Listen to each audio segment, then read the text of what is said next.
Laro na kalay para lang sa may kaya. Ngunit sa totoo, lahat ay pwedeng sumubok at makilala. Minsan iniisip na para lamang sa mga sosyal. Abay, ikay nagkakamali dahil hindi ito mahal. Dito sa Pasig, ako'y nakakita ng bagong gimikan. Isang lugar na dapat masubukan. Larong golf ba'y gusto mong matutunan? Tara na't atin itong puntahan.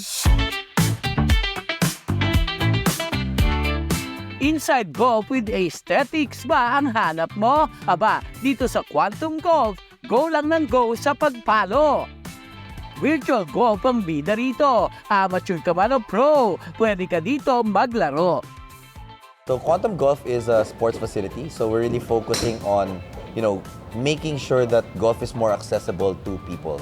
The common misconception is that golf is for the rich only, or yung mga taong marami lang pera. So, we really wanted to bring the sport of golf closer to the people. Kung hindi ka man sanay, mayroong mga coaches na handang umagapay. Gaya ni Coach Norman na sa aming pagpunta agad kaming tinuruan. Kaya naman hindi na namin ito pinalagpas, kumasa kami sa hamon ng paghampas. May tamang guide raw sa golf. Ito ang 5 Ps na lagi raw involved. Position, pressure, posture, path at power. Position, ito yung unang mahalaga upang ang iyong tira ay maganda. Number 1 is position. It's how you position your hands sa grip. This is what you call the grip. So left hand muna. Yeah. Left hand muna. Yeah, alam mo na. Okay. That's very nice. There. And there. Okay? Yan ang position, no? Yung sa local term natin, grip. Grip. Okay. Sunod ang pressure. Sa swing, dapat tama ang control para ang ball ay shoot sa hole. The second P would be pressure. Okay, on how light or tight you grip. Okay. Next ang posture. Upang ang shot ay tama't sigurado, dapat ikaw ay nasa tamang pwesto. The third P would be posture. Okay, yung posture, paano ngayon yun? So, we want, sige, widen your stance. Okay, put your club here like this. Like sa likod. Yeah. Like this, other way around. Okay. Like, put it here. Lagay mo sa head mo dyan. And then, I need you to like bow. Parang babaw tayong ganon. Yeah. And then, flex your knees a bit.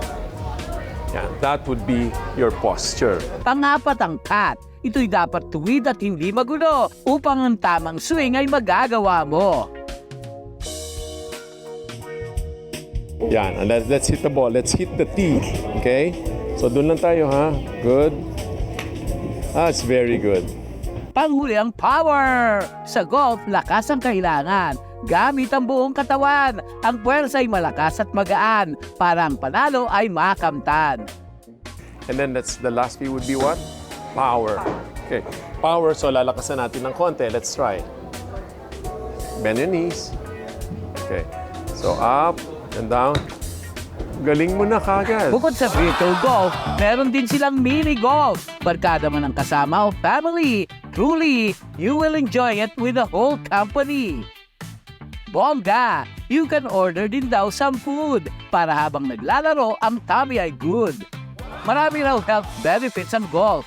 Head to toe, lahat ay magiging involved. Good for the heart and mind. Magkakaroon ka rin ng friends for the whole time. Number 1, you will be walking with your friends, di ba? Camaraderie yan. Yung iba, talagang they do it for exercise, especially sa early morning. No? One of my mentors told me this before, is golf is actually one of the sports that you can play even in your 50s, even in your 60s. And it's actually the best time where you can bond with your friends. Sa Quantum Golf, hindi ka mabobore dahil ang kanilang goal, ikaw ay mag-enjoy at matuto on board.